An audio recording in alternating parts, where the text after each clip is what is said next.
I yield to Mr. Raskin for 5 minutes. Thank you, Mr. Chairman, for calling this hearing on the urgent need for a national plan. A stack of paper is not a plan. A large and unwieldy stack of paper is not a plan. A plan is a comprehensive and coordinated strategy for victory, and we haven't seen anything like a plan.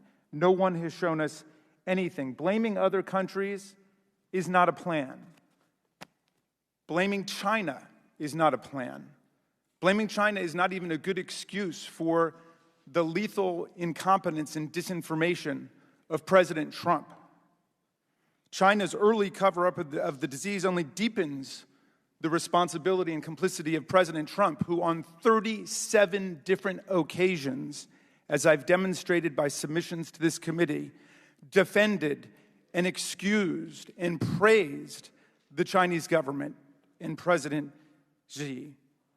A plan is a plan, and we haven't heard what the plan is, and this is what has bedeviled us from the beginning. Mr. Chairman, we've got 4.4 million cases. We lead the world in case count. We lead the world in death count. More than 153,000 Americans are dead right now. 54 million people filed for unemployment benefits. We've seen a one-third drop in GDP, a one-third drop, unprecedented in economic activity. The chart behind me demonstrates the astonishing and terrifying growth of this disease. It took us 98 days to reach 1 million cases.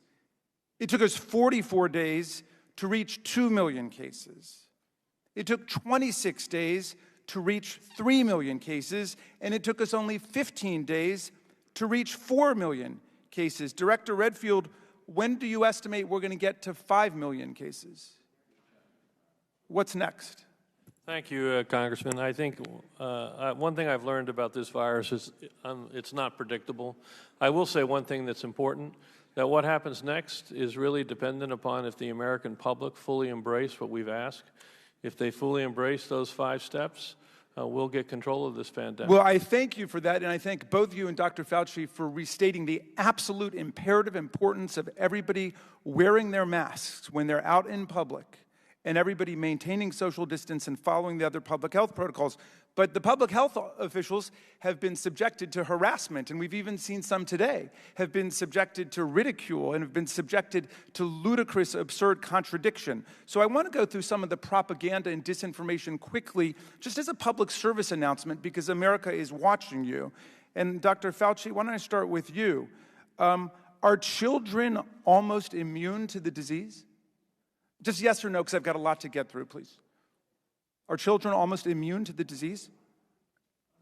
We have to be a little bit more precise. You mean almost immune. Do children get infected? Yes, they do. Have hundreds of thousands of children been infected? Yes.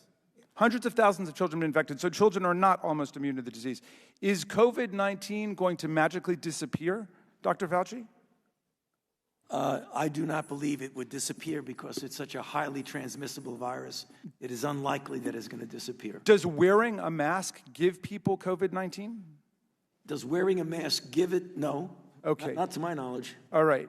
Is COVID-19 a hoax? No. Should people take hydroxychloroquine as a cure for COVID-19? The overwhelming cumulative evidence of properly conducted randomized controlled trials indicate no therapeutic efficacy for hydroxychloroquine. Can people cure themselves of COVID-19 by injecting themselves with disinfectant No. or bleach? I'm sorry? No.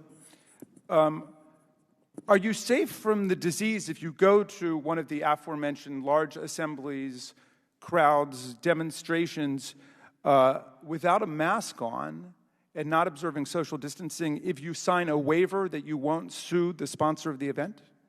I'm not so sure those things are connected, but I'll repeat what I've said multiple times, that being in a crowd, particularly without a mask, is a risk for acquisition and transmission. Okay, but signing a waiver doesn't confer any kind of immunity on you from being infected by the disease? No, of course not. All right. Dr. Fauci, The European governments are in a completely different place. They've got the disease on the run. In fact, the Asian countries have the disease on the run. I saw some remarkable figures. Almost every other country on earth is doing far, far better than the United States, except for Brazil, whose president has followed President Trump's policies. But we have 153,000 dead. Canada, our next door neighbor, has less than 9,000. We have 17 times the number of deaths from it. China, which of course is much larger than the United States, has lost 4,661 people. We've lost 153,000 people. Our rate of death is 36 times higher than China, and on and on.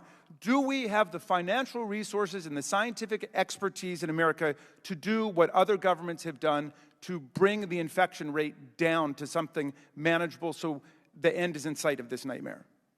I believe we do have the tools, and certainly there's been a considerable degree of financial investment. So what is the difference? Why are all of the other countries defeating the disease and we're not? Why do we not have a plan, a strategy for victory to win, to beat COVID-19?